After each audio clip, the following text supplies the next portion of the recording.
நீங்கள் பார்த்துக் கொண்டிருப்பது நியூஸ் 21 செய்திகள். தமிழ்நாடு செய்திகளை உடனுக்குடன் தெரிந்து கொள்ள நியூஸ் 21 செய்திகளை பாருங்கள். உண்மை, உழைப்பு, உயர்வு. களிதீர்த்த ஐயனார் ஆலய குடமுழுக்கு விழா முன்னேற்பாடு.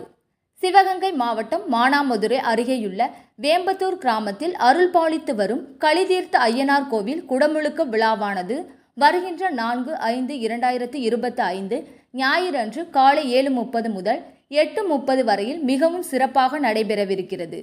இதனுடைய முன்னேற்பாடுகளான முகூர்த்தக்கால் நடும் விழா மற்றும் காப்பு கட்டுதல் நேற்று காலை கிராம பொதுமக்கள் முன்னிலையில் சிறப்பாக நடைபெற்றது. சனிக்கிழமை காலையில் கணபதி பூஜையுடன் தொடங்கும் இந்த குடமுழுக்கு நிகழ்ச்சியானது தொடர்ந்து அன்று மாலையும் பல்வேறு பூஜைகளும் நடைபெற்று மறுநாள் காலை ஞாயிறன்று நன்னீரால் குடமுழுக்கு விழா மற்றும் பக்தர்களுக்கு பொது அன்னதான நிகழ்ச்சியும் நடைபெற உள்ளது.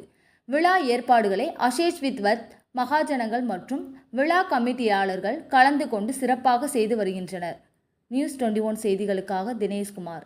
கள்ளக்குறிச்சி மாவட்டம் சின்னசேலத்தில் சிறுமலர் மேல்நிலைப்பள்ளி, இதயா நர்சரி பிரைமரி ஸ்கூல், சிறுமலர் தொடக்கப்பள்ளியில் தமிழ்நாடு அரசு வழங்கும் நலத்திட்டங்கள் அனைத்தும் மாணவ மாணவிகளுக்கு முழுமையாக வழங்கப்படும். 1ஆம் வகுப்பு முதல் 8ஆம் வகுப்பு வரை தமிழ் வழி கல்வி முற்றிலும் இலவசம். 10ஆம் வகுப்பு, 11ஆம் வகுப்பு, 12ஆம் வகுப்பு மாணவிகள் 450க்கும் மேல் மதிப்பெண் எடுக்கும் மாணவ மாணவிகளுக்கு 50% கல்வி கட்டண சலுகை உண்டு. தரமான கல்வி, வளமான எதிர்காலம். மாணவ மாணவிகளை எம் பள்ளியில் சேர்க்க முந்துங்கள். மாணவ மாணவிகளின் படிப்பிற்கும் ஒழுக்கத்திற்கும் 100% வெற்றி உறுதி.